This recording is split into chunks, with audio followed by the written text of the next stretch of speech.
ಬಾಗಲಕೋಟೆಯಲ್ಲಿ ಬಿಜೆಪಿ ಅಭ್ಯರ್ಥಿ ನಾಮಪತ್ರ ಸಲ್ಲಿಸಿ ಅಖಾಡಕ್ಕಿಳಿದಿದ್ರೆ ಕಾಂಗ್ರೆಸ್ನಲ್ಲಿ ಟಿಕೆಟ್ ಗೊಂದಲ ಮುಂದುವರೆದಿದೆ.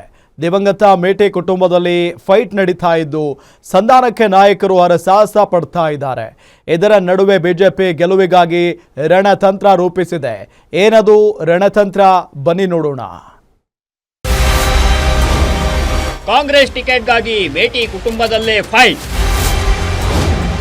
ಬಾಗಲಕೋಟೆ ಟಿಕೆಟ್ ಯಾರಿಗೆ ಅನ್ನೋದೇ ಕಗ್ಗಂಟು. ಮಾಜಿ ಸಚಿವ ದಿವಂಗತ ಎಚ್.ವೈ. ಮೇಟಿ ಕ್ಷೇತ್ರ ಬಾಗಲಕೋಟೆಯಲ್ಲಿ ಅವರ ಕುಟುಂಬದ ಒಳ ಜಗಳ ಈಗ ಕಾಂಗ್ರೆಸ್ಗೆ ಕಗ್ಗಂಟಾಗಿ ಪರಿಣಮಿಸಿದೆ. ಟಿಕೆಟ್ ಗೊಂದಲ ಬಗೆಹರಿಸಲು ಖುದ್ದು ಸಿಎಂ ಸಿದ್ದರಾಮಯ್ಯ ಅವರೇ ಬೆಂಗಳೂರಿನಲ್ಲಿ ಸಭೆ ನಡೆಸಿದ್ರು ಒಮ್ಮತಕ್ಕೆ ಬರಲಿಲ್ಲ.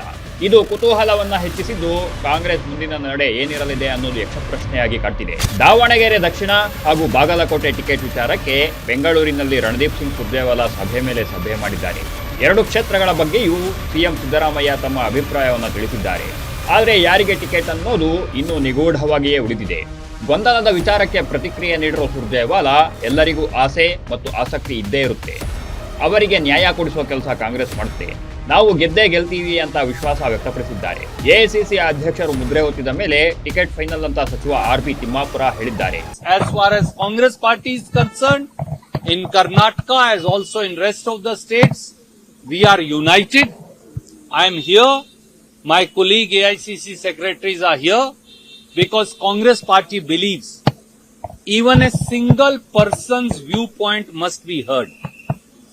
Every single Congress karyakarta, every single Congress leader has a right to express their aspiration, express their demand, express their hope, and then we decide as a family and then we will work unitedly. ಇನ್ನು BJP ಅಭ್ಯರ್ಥಿ ವೀರಣ್ಣ ಚರಂತಿ ಮಠ ಇವತ್ತು ಸಾಂಕೇತಿಕವಾಗಿ ನಾಮಪತ್ರ ಸಲ್ಲಿಸಿದ್ದಾರೆ. ಕ್ಷೇತ್ರದಲ್ಲಿ BJP ಪರ ಅಲೆ ಮೂಡುತ್ತಿದೆ. ಈ ಬಾರಿ ಕ್ಷೇತ್ರದಲ್ಲಿ ಬಿಜೆಪಿ ಗೆಲುವು ನಿಶ್ಚಿತ. ಇದೇ ತಿಂಗಳ 23ರಂದು ಬೃಹತ್ ಮೆರವಣಿಗೆ ಮೂಲಕ ರಾಜ್ಯದ ಹಲವು ನಾಯಕರ ಸಮ್ಮುಖದಲ್ಲಿ ನಾಮಪತ್ರ ಸಲ್ಲಿಸಲಾಗುತ್ತೆ ಅಂತ ವೀರಣ್ಣ ಚರಂತಿ ಮಠ ಹೇಳಿದ್ದಾರೆ.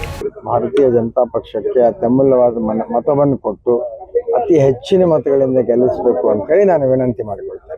ಧನ್ಯವಾದ. ಸರ್, 23ಕ್ಕೆ ನಾಮಪತ್ರ ಅವರು ನಮ್ಮ ಕೇಂದ್ರದ ಸಚಿವರಾದ ಪ್ರಹ್ಲಾದ್ ಜೋಶಿ ಅವರು, ಬೆಳಗಾವಿಯ ಸಂಸದರಾದ ಜಗದೀಶ್ ಶೆಟ್ಟರ್ ಅವರು, ಗೋವಿಂದ ಕಾರಜೋಳ ಅವರು, ರಾಜ್ಯದ ಅಧ್ಯಕ್ಷರಾದ ಬಿ.ವೈ. ವಿಜೇಂದ್ರ ಅವರು, ಇನ್ನೂ ಹಲವಾರು ನಾಯಕರುಗಳು, ಶ್ರೀರಾಮುಲು ಅವರು ಇರ್ತದೆ. 24ರ ನಂತರ ನಿಮಗೆ ಗೊತ್ತಾಗತ್ತೆ ಯಾರು ಬರ್ತಾರ ಯಾರು ಬರೋದಿಲ್ಲ. ನೀವೇ ಅದನ್ನ ಕೇಳುವುದಕ್ಕಿಂತ ಖುದ್ದಾಗಿ ಅನುಭವಿಸೋದು ಒಳ್ಳೆಯದು.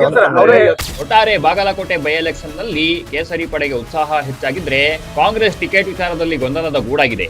ಮೇಟಿ ಕುಟುಂಬದಲ್ಲಿ ಯಾರು ಅಭ್ಯರ್ಥಿ ಆಗ್ತಾರೆ ಅನ್ನೋದೇ ಕುತೂಹಲವಾಗಿದೆ. Ashok, Guarantee News, Bagalkot.